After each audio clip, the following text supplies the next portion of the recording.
오늘 하는 말씀은 디모데후서 4장 17절 18절 두 절 말씀입니다. 주께서 내 곁에 서서 나에게 힘을 주심은 나로 말미암아 선포된 말씀이 온전히 전파되어 모든 이방인이 듣게 하려 하심이니 내가 사자 입에서 건짐을 받았느니라. 주께서 나를 모든 악한 일에서 건져내시고 또 그의 천국에 들어가도록 구원하시리니 그에게 영광이 세세 무궁토록 있을지어다. 아멘. 여러분은 바울하면 어떤 이미지가 떠오르십니까? 아마 일반적으로 독불 장군의 이미지가 있을 것 같습니다. 어떠한 상황 가운데에도 끝까지 하나님께서 그에게 맡겨주신 복음의 열매, 곧 선교를 위해서 또는 열방의 빛으로 복음을 증거하는 자로서 그 사명을 끝까지 감당할 것 같은 스타일입니다. 실제로 바울 스스로도 그렇게 고백합니다. 사도행전 20장 24절에 보시면 내가 달려갈 길과 주 예수께 받은 사명 곧 하나님의 은혜의 복음을 증언하는 일을 마치려 하면은 나의 생명조차 조금도 귀한 것으로 여기지 아니하노라. 그러나 세상에 독불 장군은 없습니다. 사람은 하나님의 형상을 닮아서 처음부터 공동체로 또는 관계로 부름을 받았기 때문입니다. 하나님께서도 사람이 독처하는 것, 곧 홀로 지내는 것이 보시기에 좋지 않다라고 고립된 삶 또는 혼자만의 삶을 하나님은 보시기에 기뻐하지 않았다라고 분명하게 말씀합니다.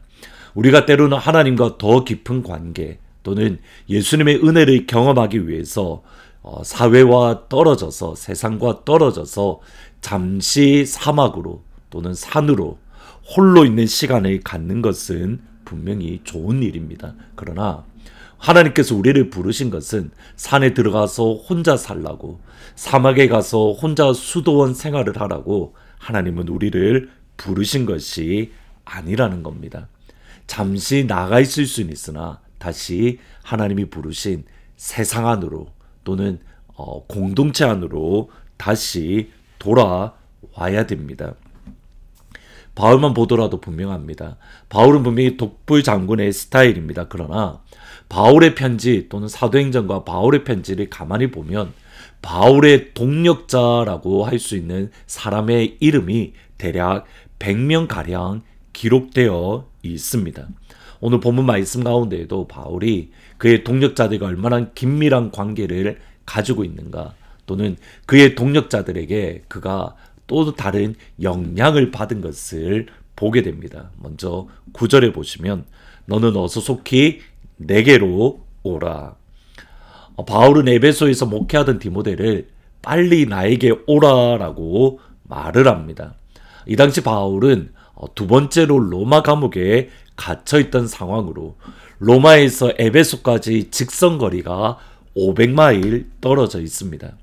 오늘날 지도를 통해서 이렇게 도로를 따라서 이동하면 에베소에서 로마까지 거리가 대략 1960마일 가량 떨어져 있습니다. 오늘날에도 가까운 거리가 아닌데 이 당시에는 더 먼 거리입니다. 그럼에도 바울은 속히 내게로 오라. 이유는 분명합니다. 지금 바울이 감옥에 홀로 있기 때문에 10절부터 12절에 보시면 데마는 이 세상을 사랑하여 나를 버리고 데살로니가로 갔고 그레스게는 갈라디아로 디도는 달마디아로 갔고 누가만 나와 함께 있느니라. 내가 올 때에 마가를 데리고 오라. 그가 나의 일에 유익하니라. 두기고는 에베소로 보내었노라. 지금 바울이 로마 감옥에 있는 자신의 상황을 설명을 하는데 그가 홀로 남았습니다. 바울이 사랑하는 동력자가 여러 이유로 바울을 떠나고 있는 상황입니다. 먼저는 데마입니다. 데마는 빌립보서 1장에 보면 그가 바울의 동력자, 코워커라고 분명하게 말을 합니다. 그 정도로 바울의 선교 사역에 힘이 되고 격려가 되고 도움이 되었던 이가 다름 아닌 데마인데 바울의 마지막 순간에 데마는 세상을 사랑하고 바울과 함께 복음을 위하여 고난받는 것을 꺼리고 바울을 버리고 바울을 외면하고 그는 달마디아로 떠나갔습니다. 그 외에 연이어서 나오는 인물들, 그레스게는 갈라디아로, 디도는 달마디아로 갔다라고 말을 합니다. 근데 이 두 사람은 왜 달마디아와 갈라디아로 갔는가? 사실 이유는 분명하지 않습니다. 그런데 야마보우라는 학자는 아마도 이들이 바울이 그들을 파송해서 갈라디아 지역에 또는 달마디아 지역에 복음 사역을 위해서 바울이 파송했다라고 생각을 합니다. 마치 바울이 두기고를 에베소로 보낸 것과 같습니다. 여러 이유로 바울은 현재 홀로 남아 있습니다. 데마처럼 세상을 사랑해서 바울을 떠난 이도 있고, 복음의 사역을 위해서 바울을 떠났던 이들도 있고, 마가처럼 복음의 사역에 유익해서 힘이 되는 이들도 있고, 누가처럼 바울의 건강을 챙겨주는 이들도 있고, 14절에 나오듯이 구리 생호업자 알렉산더가 바울을 향하여 큰 어려움을 주었던 것처럼 바울에게 힘이 되기도 하고 낙심이 되기도 하는 여러 종류의 사람들이 바울과 함께합니다. 여러분, 이런 상황 가운데에 바울은 괜찮아, 나는 상관없어, 그렇게 말하고 있지 않습니다. 오히려 바울은 영적인 아들인 디모데에게 속해오라고, 나도 너를 보고 싶다고, 내가 너와 함께하고 싶다라고 이야기를 합니다. 바울도 그를 격려하고 믿음 안에서 같이 교제를 나눌 수 있는 신앙의 사람, 믿음의 사람이 필요했던 겁니다. 여러분, 이것은 로마서에서도 잘 드러납니다. 바울은 로마 교회에 가고 싶어 했습니다. 로마 교회에 가고자 했던 이유는 스페인 선교를 위해서 로마 교회가 도와주기를 또는 협력하기를 원하는 마음이었습니다. 그러나 그것이 전부가 아닙니다.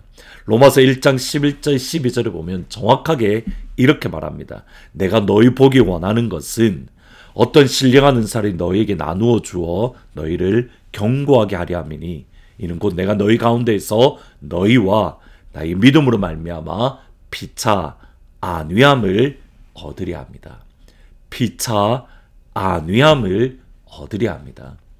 바울은 로마 교회로 인해서 위로를 받고 로마 교회는 바울로 인해서 위로받고, 나아가서 야고보서 5장에서는 서로가 서로를 위하여 기도하라, 서로가 기도해주는 관계, 우리에게 바로 이런 믿음의 동력자, 믿음의 교제를 할 수 있는 신앙의 사람이 필요합니다.